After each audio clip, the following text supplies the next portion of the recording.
لتاني مرة الموسم ده ليفربول وسيتي يتعادلوا وهما في المركز الأول والتاني في الترتيب، وفي المرتين التعادل ده بيخلي أرسنال يطلع للمركز الأول، عشان تبقى المرة الخامسة بس في تاريخ البريمير ليج إنه فاضل 10 ماتشات بس على الموسم، 3 فرق الفرق بينهم نقطة واحدة في الترتيب. لو ماتش ليفربول وسيتي ده كان آخر ماتش في إنجلترا ما بين كلوب وجراديولا، فبجد كان ماتش في مقام القصة دي. الشوط الأول مانشستر سيتي كان أحسن بمراحل من ليفربول، ولكن كلوب عمل تغيير تكتيكي عبقري في الشوط الثاني قلب الماتش تماما، وكان ليفربول هيكسب لولا أحسن لعيب في الملعب اللي كان في نفس الوقت أسوأ لعيب في الماتش. وده اللاعب اللي هبدأ بيه الكلام عن الماتش ده، لويس دياز في ماتش سيتي عمل أداء مش طبيعي، وكان بجريه وحرفنته وحماسه في كل حتة في الملعب، وبجد عمل حاجات ما شفناهاش قبل كده، زي انه مرمط رودري وووكر، 2 لعيبه تقريبا عمرهم ما اتمرمطوا بالمنظر ده. ولكن بالرغم من كل اللي عمله ده، لويس دياز ضيع 3 فرص ما تضيعش، كان لو سجل واحده فيهم بس ليفربول هيكسب الماتش مليون في المية. وعشان كده بقول ان حاجه غريبه جدا ان يبقى احسن لعيب في الماتش هو السبب في ان فرقته ما تكسبش.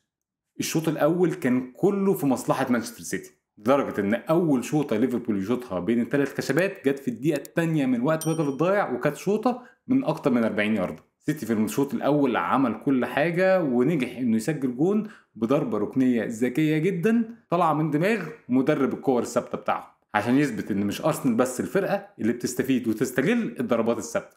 وكان عادي جدا وما كناش هنستغرب خالص لو سيتي عرفوا يضيفوا الجون الثاني والثالث في الشوط الاول. وبين الشوطين كلنا توقعنا ان لو الشوط التاني هيكمل بالشكل ده سيتي 100% هيكسب الماتش، ولكن كلوب عمل تغيير تكتيكي عبقري في الشوط التاني، لقى ان السبب ان سيتي مستحوذ على الكوره وضاغط الشوط الاول هو ان في مساحه فاضيه في خط الوسط بسبب ان تمركز جو جوميز كان كباك تالت في خط الدفاع. جه في الشوط التاني وقام زائق جو جوميز وموديه في خط الوسط، الحاجة اللي خنقت مانشستر سيتي تماما وخرجتهم بره الماتش، والاستحواذ على الكوره بتاعهم قل جدا في الشوط الثاني. شفنا ان كان بعد كل هجمه ليفربول بيعملها مانشستر سيتي ما عندوش حل انه يخرج الا بالتشتيت، الحاجه اللي ما تعودناش على فرقه الجراديولا انها تعملها. ولو كنا قلنا ان الشوط الاول ليفربول ما شاطش غير شوطه واحده على الجون وجت في الدقيقه الثانيه من وقت بدل ضايع، فالشوط الثاني ليفربول شاطوا 12 شوطه على الجون، وده اكتر عدد شوط يتشاط على فريق لجراديولا في شوط واحد بس، واخر مره حصلت كان برضو 12 قدام برايتون في مايو 2021. فلو لخصنا الماتش هنقول ان سيتي كان احسن في الشوط الاول، ليفربول كان احسن في الشوط الثاني، ولولا دياز كان المفروض ليفربول يكسب لغايه اخر دقيقه. وحاجه بقى طبعا لازم اتكلم عليها وهي ضربه الجزاء ولا مش ضربه الجزاء اللي عملها جيريمي دوكو.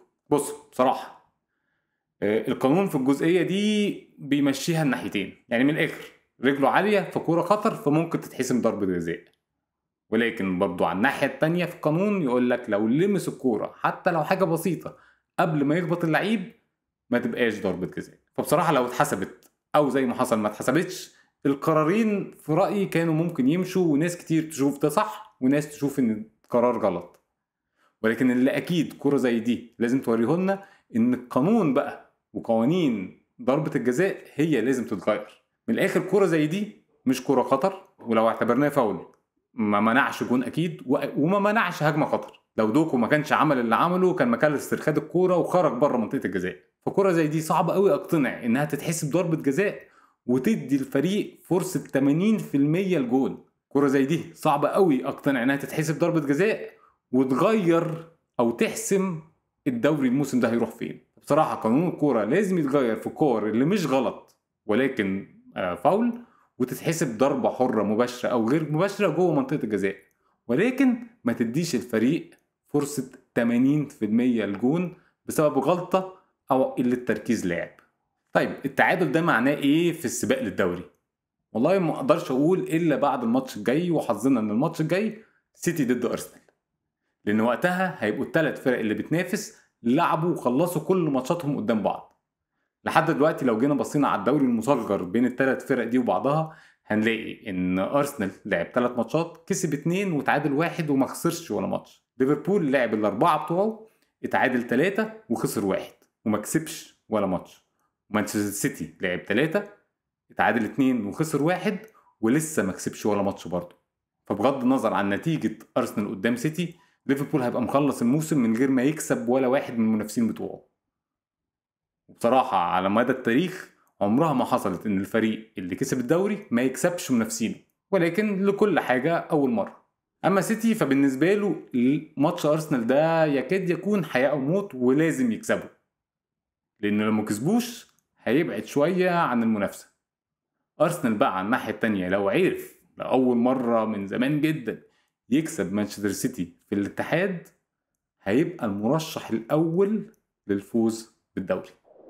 أرسنال اللي كسب برنتفورد عشان يبقى كسب 8 ماتشات على التوالي، ودي رابع مرة بس في تاريخ الدوري إن فريق يكسب أول 8 ماتشات له من بداية يناير. الثلاثة اللي قبل كده مانشستر يونايتد في 2009، ليفربول في 2020، ومانشستر سيتي في 2021، وكلهم لما عملوا كده كسبوا الدوري.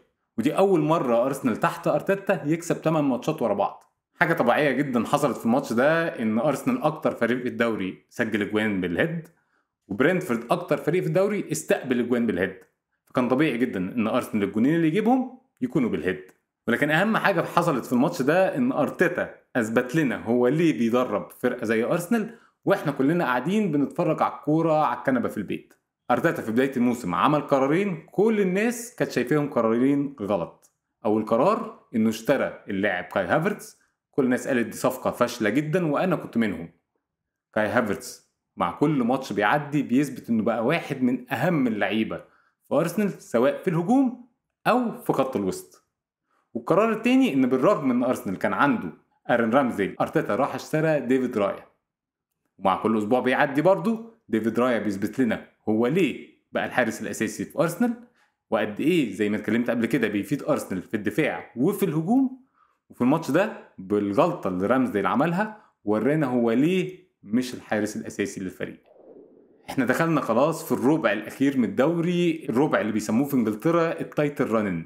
ده الوقت اللي بيبان فيه مين ممكن يكسب الدوري. هيبان لنا أكتر بعد الماتش الجاي بتاع سيتي وأرسنال، فنشوف هيحصل إيه، واشوفكم الحلقة الجاية.